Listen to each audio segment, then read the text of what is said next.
Assalamualaikum warahmatullahi wabarakatuh. Selamat malam semuanya. Kita ketemu lagi di hari ke-14. Jadi sudah 2 minggu nih kita berjalan nih. Tinggal 1 minggu lagi. Ya, memang nggak kerasa ya, nggak kerasa.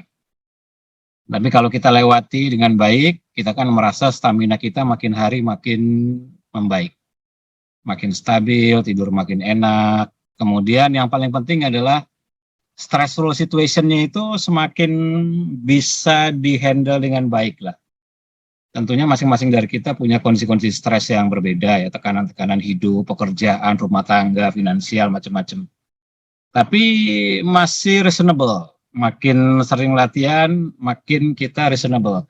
Nah, itu yang kita sering sebut sebagai stress resilient atau ketahanan stres, dan itu penting sekali. Ketahanan stres itu penting sekali. Sebab jangan lupa, stres itu ada 2 macam. Ada short term stress, stres jangka pendek. Ada long term stress atau stres jangka panjang. Short term stress akan menaikkan adrenalin. Adrenalin itu hormon yang canggih sekali. Tapi dia hanya butuh keluar dalam waktu singkat saja. Makanya orang olahraga itu menaikkan adrenalin. Orang-orang yang semakin agak ekstrim olahraganya, tapi dalam waktu singkat saja adrenalinnya akan naik secepat-cepatnya, setinggi-tingginya. Karena sifat dari adrenalin memiliki properti antibakteri, antivirus, antiinflamasi, anti nyeri. Makanya orang-orang yang dalam kondisi stressful situation yang tinggi itu, dia rasa sakitnya sangat berkurang. Karena tertutup oleh limpahan luar biasa terhadap adrenalin di dalam badannya. Ketika kemudian mekanisme metabolismenya switch dari short term stress berubah menjadi long term stress, maka kortisol yang kemudian diproduksi. Kortisol, adrenalin, short term dan long term stress. Nah, ketika kortisolnya naik, maka stresnya udah masuk pada stres jangka panjang. Kortisol naik, maka dia akan mencari antagonisnya untuk turun. Sama kayak oksigen, karbon dioksida kan, dua-duanya nggak bisa terlalu tinggi dan dua-duanya nggak bisa sama-sama rendah. Jadi kalau oksigen tinggi, pasti karbon dioksidanya rendah. Juga kebalikannya. Jika karbon dioksidanya tinggi, pasti oksigennya rendah. Ini juga sama, jika kortisolnya tinggi, maka melatonin pasti rendah. Jika melatoninnya rendah, orang jadi sulit tidur. Itu aja rumusnya tuh. Karena yang bikin kita tidur dengan nyenyak, mengantuk dengan sangat itu adalah kelimpahan produksi melatonin yang keluar dari kelenjar pineal kita, dari otak kita. Jadi semakin melimpah, maka semakin mudah kita tertidur. Dan badan manusia itu ada siklusnya. Siklus ini sudah didesain sedemikian rupa berdasarkan kebiasaan yang dia lakukan dari mulai kecil sampai kita dewasa sekarang. Jadi kalau kebiasaannya adalah antara jam 10 sampai jam 12, katakanlah begitu ya, atau mungkin antara jam 8 sampai jam 12 adalah jam untuk istirahat atau untuk tidur, ya udah di momen itu kortisol melatoninnya akan naik produksinya. Kita mulai menguap-nguap tuh di situ, mulai ngantuk-ngantuk dikit.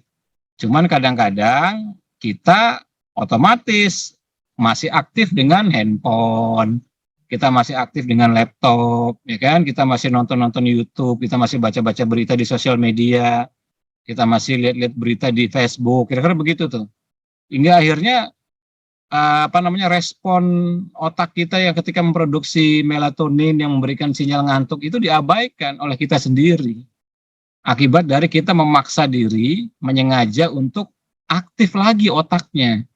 Padahal antara jam-jam seperti itu sudah kasih kode tuh otaknya tuh. Dengan cara nguap-nguap. Tapi kitanya ya tetap aja Facebookan gitu kan, tetap aja WhatsAppan, Telegram gitu. Tetap aja lihat email gitu kan. Ya itu pilihan hidup lah. Tapi artinya kita mengabaikan sinyal itu.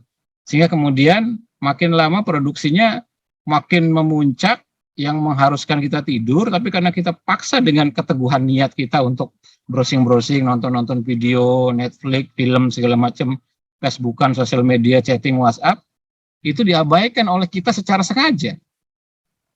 Nah, ketika dia mencapai titik puncak, jangan lupa semua mencapai titik puncak itu pasti akan turun. Ya kan, yang mestinya di titik puncak itu kalau grafik itu kan kalau udah di titik puncak dia pasti akan turun. Hukum alamnya kan begitu. Jadi ketika sudah mencapai titik puncak kemudian kita masih abai saja yang mestinya kita sudah lelap, lalu dia akan pelan-pelan turun. Ketika mulai turun, ngantuknya mendadak udah nggak ngantuk, mendadak hilang. Iya kan, kita kembali ke mode terjaga lagi. Karena kortisol, karena melatoninnya makin turun. Lalu kita mendadak Ah enggak, udah nggak ngantuk lagi, kerja lagi. Ya, kerja lagi tuh. Mulai lagi, tek, tek, tek, lalu naik lagi produksinya karena kita masih dalam siklus jam di mana produksi melatonin kita wajib naik. Terus saja begitu, kita abai, geser sejam, geser sejam, geser sejam, geser sejam, tiba-tiba setengah dua pagi aja. Iya kan? Waduh, setengah dua pagi nih. Mau tidur nggak ngantuk karena melatonin sudah mencapai titik puncak. Hanya bisa rebahan, merem, melek, gitu-gitu aja. Nguap-nguap dikit, tetap terjaga. Udah, jam 3, setengah 4, habis subuh baru bisa tidur, karena sudah mencapai titik puncaknya. Mau nggak mau ya, siklusnya akan berulang lagi, sampai nanti dia akan memuncak lagi melatoninnya. Dan pada momen itu dia kehilangan waktu istirahat. Karena saraf simpatiknya naik terus, akibat dari terjaga. Sedangkan mestinya antara jam 8 sampai jam 12 puncak melatoninnya dia harus tidur, kemudian dia lanjutkan hingga mencapai subuh misalnya jam 5 atau setengah 6 sehingga dia dapat 5-6 jam, 7 jam, 8 jam maksimal. Dia nggak dapat hanya 2 jam lagi. Dan besoknya kerja lagi, naik lagi stresnya kan, kejar deadline lagi, jadi simpatiknya naik lagi. Terus begitu every single day, tanpa disadari. Ya wajar saja hipertensi, wajar saja jadi diabetes, wajar saja dapat yang lain begitu. Nah, seperti itu kira-kira gambarannya. Ada pertanyaan, Mas Prianto, untuk menekan kortisol dengan cara bagaimana? Nah itu, tadi kan saya bilang, kita harus pahami molekul-molekul yang sifatnya antagonis. Antagonis itu berlawanan. Jadi kalau kortisol naik, melatoninnya turun. Bagaimana cara menurunkan kortisol? Naikin melatoninnya, kira-kira begitu tuh, gampangnya. Bagaimana cara menaikkan melatonin? Kita sudah belajar caranya. Pertama, gunakan nafas diafragma. Kedua, gunakan penutup mata gelap. Ini cara yang paling gampang. Itu. Jadi bernapaslah dengan napas diafragma. Sehingga produksi melatonin naik. Begitu melatonin naik, kortisolnya akan turun. Kalau kortisolnya turun, maka stressful situation kita makin rendah. Itu satu. Antagonis yang kedua, apalagi nitric oxide. Nitric oxide dengan kortisol itu antagonis juga, sama seperti melatonin dan kortisol. Jadi kalau kortisolnya tinggi, melatonin dan nitric oxide-nya pasti rendah. Jadi kita naikkan juga produksi nitric oxide-nya. Bagaimana caranya? Bernapaslah hidung-hidung. Bernapaslah dengan deep breathing, dengan bernapas lebih dalam. Gunakan ritme-ritme lambat, tapi napasnya hidung-hidung. Jika misalnya kita ingin stimulasi lebih banyak lagi, tambahkan humming atau bergumam. Dengan kita bergumam saat buang nafas, produksi nitric oxide meningkat 15-20 kali lipat dibandingkan kita tidak bergumam. Nah, begitu itu kita lakukan, misalnya kita kombinasikan dengan tutup mata gelap, kita kombinasikan dengan diafragma, kita kombinasikan dengan napas hidung-hidung, kita kombinasikan dengan ritme-ritme parasimpatik, kita kombinasikan dengan humming, itu terjadi peningkatan melatonin dan nitric oxide secara besar-besaran pada saat itu. Dan itu akan menekan kortisol. Begitu kortisol tertekan, siklusnya kembali normal, produksinya kembali tinggi, dan kita jadi tidur lebih baik. Makanya silakan perhatikan aja. Begitu rutin kita latihan, tidur kita kualitasnya pasti lebih bagus dibandingkan sebelumnya. Baik secara durasi maupun secara kualitas. Gitu. Karena ada yang 3 jam, tapi dengan kualitas yang baik, ada yang 3 jam tidak berkualitas. Bedanya apa? Bedanya lihat kondisi badan kita besoknya setelah kita bangun tidur. Kalau besoknya kita pagi-pagi udah ngantukan, jam 9 pagi udah nguap-nguap, gak keruan, rasanya kok agak-agak lemas, kurang bertenaga, itu tidur kita nggak berkualitas. Walaupun sama-sama 3 jam misalnya. Tapi kalau misalnya besoknya kondisi kita tetap prima, tetap fit, segala macam, kita bisa aktivitas normal tanpa mengantuk, tidur kita berkualitas walaupun mungkin hanya 3-4 jam. Kenapa? Karena dibantu dengan olah napas. Nah, itu sering saya bilang berkali-kali. Jika kita merasa bahwa aktivitas kita ini nggak ada pilihan, misalnya karyawan yang kerja malam, shift malam, yang memang dia nggak ada pilihan. Atau macam orang-orang IT yang istilahnya ngalong lah begitu. Orang IT kan kebalik dia jam tidurnya, malam dia baru kerja. Iya nggak ada pilihan, maka dia harus kompensasikan itu dengan mengganti jam tidur, yang nomor 1 nih di jam yang berbeda, atau dia harus belajar teknik-teknik olah napas yang bisa mensimulasikan keluarnya molekul-molekul atau gelombang-gelombang yang terjadi pada saat tidur. Itu pilihannya seperti itu. Atau pilihan ketiga, dia minum obat atau suplemen, tapi itu tidak direkomendasikan. Itu hanya untuk kasus-kasus yang darurat. Misalnya orang nggak tidur 3 hari, wajib dia minum obat tidur. Wajib, sudah nggak ada pilihan. Karena bagi orang normal nggak tidur 3 hari itu otaknya akan terganggu. Maka wajib dia konsumsi obat tidur dulu. Yang penting dia tidur dulu dah. Dengan dosis apapun yang direkomendasikan oleh dokternya. Jangan asal beli. Karena obat tidur tuh enggak kayak obat biasa, dia harus pakai resep dokter dan harus ada keterangan dari dokter. Seperti itu. Atau dia belajar teknik-teknik napas, cara-cara, metode-metode yang bisa mensimulasikan molekul-molekul atau kondisi seakan-akan dia sedang tertidur secara metabolisme. Secara metabolisme, bukan secara aktivitas fisiknya.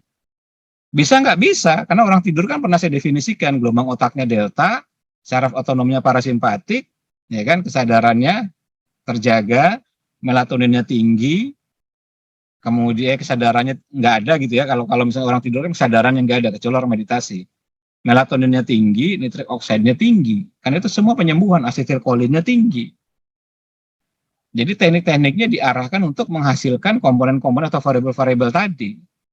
Itu yang nanti yang membuat kita walaupun tidurnya pendek-pendek saja tetap berkualitas, karena secara molekul di badan kita ini melimpah.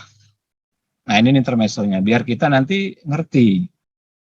Itu. Jadi kalau ngerti, harapannya adalah kita mau melakukan. Dan jangan dianggap remeh, tidur itu adalah mekanisme paling mendasar pada manusia untuk regenerasi sel, untuk pemulihan kesehatan, untuk percepatan pemulihan dari sakit. Itu tidur yang paling efektif dan mudah, dengan syarat bisa tidur begitu. Itu aja syaratnya, bisa tidur kan. Kalau nggak bisa tidur kan ya susah juga kan. Yang disebut bisa tidur adalah kita berada pada siklus normalnya kita, lalu kita bisa membaca, kita peka membaca ketika saat itu sudah mengantuk, ya udah tidur, lupakan semua pekerjaan, matikan handphone, silent. Kalau nggak masuk ke mode airplane mode. Saya juga begitu. Saya di atas jam 12 nggak saya ladenin, ada orang WhatsApp nanyain bla bla bla, ya besok aja tunggu. Ini ngapain juga kan? Kecuali sangat-sangat darurat, tapi ya sangat jarang lah. Gitu. Ini gambaran kira-kira seperti itu. Jadi pelajari dengan baik sehingga badan kita akan melakukan recovery. Olah napas diposisikan sebagai metode-metode atau sebagai suplemen, dalam tanda kutip suplemen, untuk memproduksi molekul-molekul yang diharapkan gitu. Ada yang diharapkan untuk berkurang, ada yang diharapkan untuk meningkat di badan kita dengan maksud-maksud tertentu. Nah, kira-kira begitu. Oke, siap. Kita mulai latihan. Oke. Iya, lancar. Mantap. Ya. Ya, memang untuk cara bernapas, cara latihan bernapas lambat ini kesannya adalah dalam tanda kutip membosankan.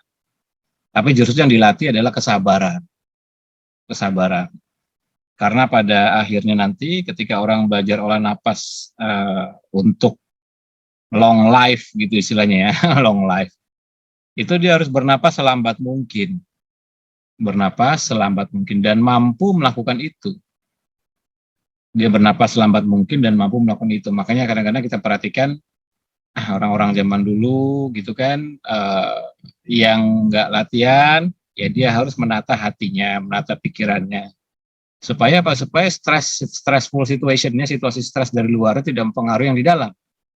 Karena ketika dia terpengaruh oleh situasi stres dari luar, apapun penyebabnya, bisa dari keluarga, rumah tangga, pekerjaan, macam-macam, maka akan terjadi kenaikan laju pernapasan. Jadi kan napasnya berubah, jadi lebih cepat. Detak jantungnya juga berubah, jadi lebih cepat. Ya memang stres itu adalah meningkatkan syaraf simpatik. Jika syaraf simpatiknya naik, otomatis. Nah di zaman sekarang, stressful situation-nya menjadi semakin banyak. Zaman dulu nggak ada sosial media. Zaman dulu makanan dan udara masih relatif lebih bersih. Ya kan, zaman dulu problem kehidupannya relatif lebih dalam tanda kutip ringan. Di zaman sekarang, kita buka handphone aja 10 menit, bisa berantem sama orang tuh. Iya, gara-gara baca postingan kan. Misalnya gara-gara postingan politik yang berbeda preferensi gitu kan, bisa ngomel-ngomel kita, bisa misuh-misuh. Ya kalau udah seperti itu apa artinya? Ya stresnya naik, ya kan? Kalau stresnya naik, detak jantung naik, laju pernapasan makin cepat. Dan itu disadari atau enggak terjadi di zaman sekarang. Suka nggak suka terjadi. Makanya saya sangat selektif sekali dan nyaris di Facebook saya nggak pernah menulis di wall kecuali di grup Facebook saya. Sudah itu aja dari sejak 6, 7 tahun, 8 tahun lalu nggak pernah nulis lagi. Semua postingan-postingan aneh-aneh saya delete-deletin aja. Jadi udah agak malas ya. Mungkin masanya udah lewat. Nah itu, jadi stressful situation di zaman sekarang tuh tidak sama seperti masa lalu gitu. Zaman dulu air bersih, sekarang mana kita tahu kualitas air. Zaman dulu udara bagus, banyak pohon rindang segala macam. Zaman sekarang pohon ditebang jadi gedung, kotor semua nyaris. Jadi kita yang mesti harus selektif di dalam mengkondisikan lingkungan agar pertama stressful situationnya seminimal mungkin. Atau yang kedua, kemampuan handling stres kita semaksimal mungkin. Itu aja solusinya. Jadi kita pilih lingkungan yang menyebabkan stresnya seminimal mungkin, kalau bisa ya, selektif sekali artinya kan, dari sisi pola pikir, pola makan, pola penyikapan hati, pola tidur, pola aktivitas fisik, pola napas. Nah, yang kemarin saya ceritakan. Atau yang kedua, kita sebesar-besarnya meningkatkan kemampuan handling stresnya semaksimal mungkin. Itu aja pilihannya kan. Kalau kita memang adalah manusia yang hidup di era sosial media, maka kemampuan handling stresnya harus makin besar. Itu rumus. Pengetahuan terhadap metabolismenya harus makin baik. Kenapa? Ingat, ada penelitian, saya dulu pernah cerita mengenai di era pandemi COVID ya. Era pandemi COVID, banyak work from home, ya kan? Banyak di rumah, banyak duduk. Karena banyak duduk, sedikit bergerak. Karena banyak duduk, kurang sosialisasi secara fisik, sosialisasinya secara digital saja. Lalu kemudian kita salah memilih lingkungan, ada kenaikan 17-60% stres, menurut penelitian begitu. Begitu kenaikan stresnya makin tinggi, detak jantung makin tinggi, stressful situasi makin tinggi, gula darah makin naik. Lalu orang menjadi banyak makan, karena kerjanya duduk, Zoom, ya kan, atau Google Meet, makan. Duduk, Zoom, Google Meet, makan. Duduk, Zoom, makan, gitu aja terus tuh. Dan kadang-kadang minumnya lupa, padahal duduknya sering. Jadi kayak lingkaran begitu. Jika ini terjadi, maka sistem imunnya akan melemah. Kalau sistem imunnya melemah, potensi terkena COVID-nya menjadi lebih besar. Ini udah jadi kayak lingkaran setan gitu. Makanya kalau kita tidak pintar-pintar mensikapi di kehidupan sekarang ini, ya badan kita remuk saja sudah. Buktikan saja. Banyak orang yang akhirnya lebih fragile itu apa ya? Lebih ringkih di era pandemi ini dibandingkan mereka yang bekerja dari Bekasi ke Jakarta. Betul itu. Padahal orang yang bekerja dari Bekasi ke Jakarta itu kan dia harus naik kendaraan. Ya mungkin motor, mungkin kereta, mungkin mobil. Jaraknya jauh lumayan. Bisa 1,5, 2 jam, 3 jam sekali jalan. Tapi dia jauh lebih kuat dibandingkan disuruh diam di rumah aja. Jauh lebih ringkih mereka yang diam di rumah aja. Ini hasil penelitiannya begitu. Jadi tidak main-main. Diam di rumah yang tidak ada ilmunya, tidak mengerti apa yang harus dilakukan, mengubah secara metabolisme, itu malah lebih berbahaya. Itu. Keluar dengan nekat pun juga sama berbahayanya. Jadi kuncinya di ilmu saja. Oke, kita ketemu lagi besok hari ke-15. Assalamualaikum warahmatullahi wabarakatuh. Selamat malam semuanya.